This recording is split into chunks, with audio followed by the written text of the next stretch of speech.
So in my last video, I spoke about LTX Studio again, and it raised a few questions. Some of you in the comments mentioned that you couldn't achieve exactly what I did even after following the tutorial. Some mentioned that I didn't show some things in the video even though I did. So I guess there are others that would have similar questions or even questions that might not be asked in the comment section. Now, the aim of this video is just to give you some of the expert or pro tips, you could call it that, when you want to achieve the best results using LTX Studio as a video generator. So I suggest you keep watching and find out what those tips are.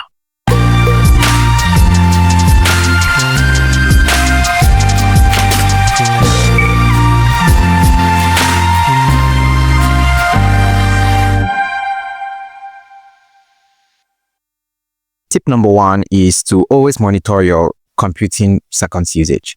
Now, LTX Studio uses what they call computing seconds, and it's what determines your activity on the platform. Now, keeping an eye on it helps you manage resources effectively because it's very fun to use the system. So it's easy for you to just forget that you are using some computing seconds, and you can actually access this by going to Manage tab under the account settings, and when you go there, you would see the monthly usage that you've already done.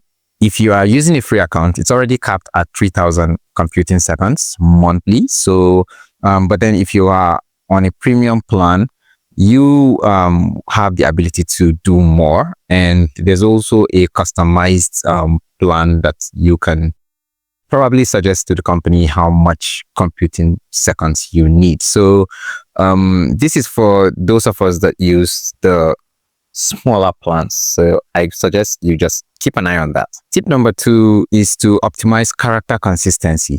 When using LTX Studio, sometimes it could be a hit and miss because it's going to definitely generate the characters, but then to ensure that you have those characters being consistent throughout your story, it's always advisable for you to lock in some traits that would maintain what the character looks like whenever it's going to show that particular character in any scene.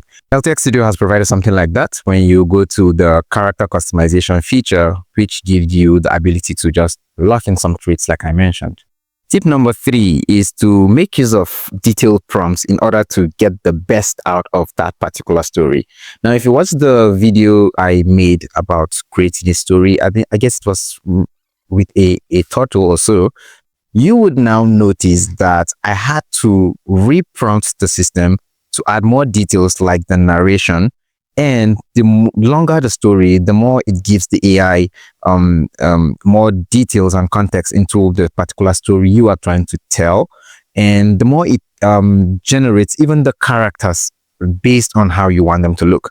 Even though I have this particular rule that just leave the AI to be more creative when you prompt it less. But then in this case, when you have a specific story in mind that you want to tell, then adding more details to your prompt provides you with a much better output. If you like what you've been watching so far, then a like to this video and a sub to the channel will be massively helpful. Now let's continue with the video. Tip number four, utilize the shot editor for maximum precision. Access the shot editor to fine-tune individual shots within your scenes.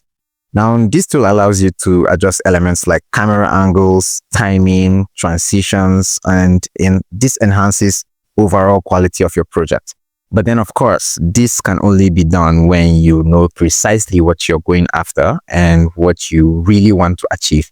But then if you have no idea how you want the output to look exactly, but you just really want to give it the freedom, then it's going to be as creative as it can by moving those camera angles as it wishes. But then one thing that you should note is it doesn't just make it stagnant.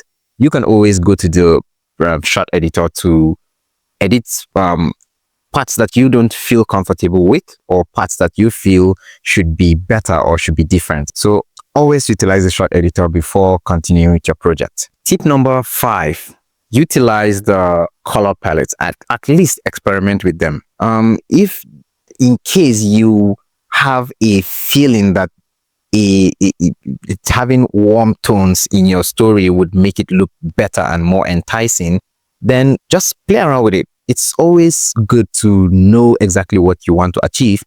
If for someone like me that has no particular direction I want the story to be, all I want is just to have an engaging story, I can easily just prompt another AI tool like ChatGPT and tell it, I need a story that would do this, but then give me the best camera angles and then give me the best color tones that would match exactly what I want to achieve. It's going to do that, and I'm just going to use it straight up. But if you are one that pays so much attention to detail in terms of things like this, then always just at least experiment with the color palettes. Tip number 6, I guess. Yeah, you should regularly preview your projects. Don't just go ahead and click on compile, because sometimes those images would just showcase characters that don't really match the consistency that you were going for.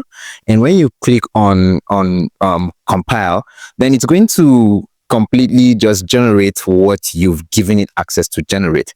But then if you preview each scene, each shot, like we've done in the video before, I think we had 75 shots. If you preview those shots, then you are going to have a sense of what to expect before actually generating, since we are using computing seconds. So this would help you in greatly optimizing the usage of your computing seconds. Tip number 7 is just stay updated with LTX Studio's features. For instance, I got an email about a new feature called the motion editor, which allows you to even control character expressions. I can't really imagine how that would work, but that's for people who, like I said, would like to put in more attention to detail. I mean, who wouldn't? So here's the bottom line.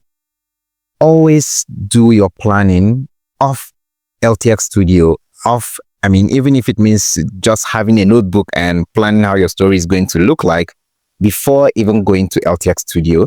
Because when you know exactly what you want to achieve, even if it means not editing the shots like I mentioned, using the shot editor and all that, if you have a very detailed and comprehensive prompt, LTX Studio would be able to do most of the work inserting those things for you. And all you do is just go through it and edit. And if you're satisfied with what you have, then you can compile your story. I hope this video has been able to help or answer some of the questions that you've had. But then I believe it was necessary for me to make this video for those who still had questions. So thank you for watching, and I will see you in the next one. Goodbye. If you have learned anything from this video, please click the Buy Me a Coffee link below. Every donation helps me to continue bringing this type of content to you.